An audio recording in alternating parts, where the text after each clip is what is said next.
This is the last episode, so let me start with a puzzle that sounds impossible. A small model, the kind that fits comfortably on a single graphics card, that can out-reason a model many times its size. Not by being trained on more data, by being taught directly by a giant. Across this whole course, we have found ways to make big models cheaper to run. We shrank their weights with quantization. We lit up only pieces of them with mixture of experts. We reused their reading with caching and sped up their writing with speculation. But every one of those still starts with the giant model itself. This final idea is different and more audacious. Instead of making the big model cheaper, we try to make a genuinely small model that carries the big one's knowledge. This is model distillation, and it is the perfect note to end on, because it is where everything we have learned comes together. Quick note before we dig in. If you find this useful, subscribe and drop a topic you want explained in the comments. Now, let us get into it. Here's the whole idea in one sentence. Model distillation is a technique where a large capable teacher model is used to train a smaller student model, so the student learns to imitate the teacher and ends up far more capable than its size alone would ever allow. The word teacher is exact. This is a big model teaching a little one, and there are two main ways it does the teaching. The first is soft label distillation, and it is subtle. Normally, you train a model on hard answers. The next word is cat, full stop. But when the teacher model looks at that same spot, it does not just say cat. It produces a whole distribution, a rich set of probabilities. Maybe cat is most likely, but dog is a close second, and hamster is a distant third. That spread of near misses is quietly full of information. It encodes what the teacher thinks is almost right, the shape of its judgment.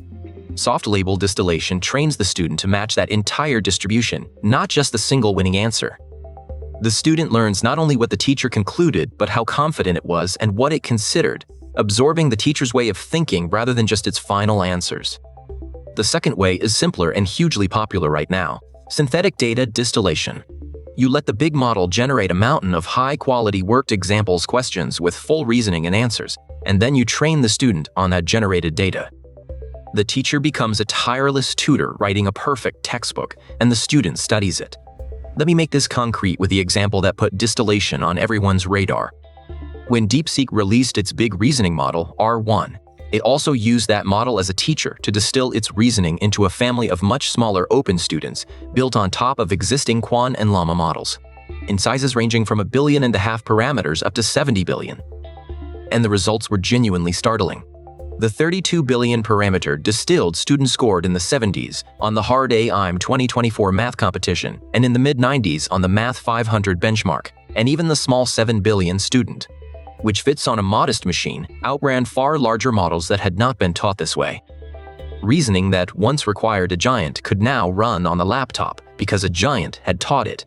Now it is important not to confuse distillation with quantization, because they sound similar and are completely different. Think back to episode 8. Quantization takes one model and stores its existing weights in fewer bits. It is the same model, just compressed, like saving a photo at lower quality. Distillation does not compress anything. It trains a brand new, smaller model from scratch to behave like the big one. One is the same brain described more crudely. The other is a new, smaller brain that learned from the first. You can even combine them, distill down to a small model, then quantize that, stacking both savings. And there is one honest wrinkle we have to name, because it is very real in 2026. When the teacher is a model you own, or an open model, distillation is clean.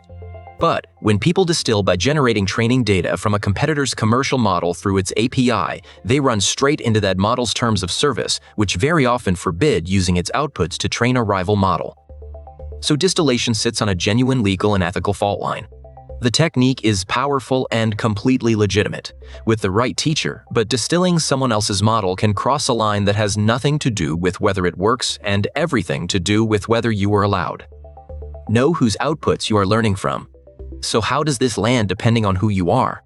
As an individual, distillation is the reason the small open models you can actually run keep getting shockingly smart. You are running students that were taught by giants, getting a taste of frontier reasoning on hardware you own. As a startup, distillation is a serious strategy. You take a big expensive model that does your task beautifully and distill a small specialist that does that one job almost as well for a fraction of the serving cost. Fast and cheap in production. And as a large enterprise, distillation is how you turn a proving ground model into something deployable at scale. training compact in-house students on data you are permitted to use that run affordably across your whole operation. So let us bring it all the way home, because this is the end of the road. Model distillation trains a small student model to imitate a large teacher through soft labels that transfer its judgment or synthetic data that transfers its reasoning, producing small models like the DeepSeek R1 distilled family that punch enormously above their size, distinct from quantization and bounded by the real question of whose outputs you are allowed to learn from. And with that, we have done exactly what I promised you in episode 1. We said we would take the entire machine apart, one piece at a time, and we did.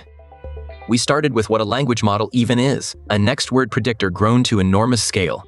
We broke your words into tokens, turned those tokens into meaning, with embeddings, and watched attention let the model focus. We learned to steer it with temperature and prompts to force clean structured output and to hand it tools.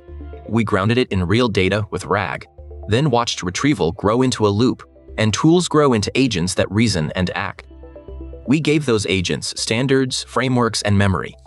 We learned to evaluate them, guard them, and cheaply adapt them with fine-tuning. And in this final bonus track, we went under the hood one last time into mixture of experts, caching, speculation, and now distillation, the deep tricks that make today's frontier models fast and powerful. You did not just learn to use these systems.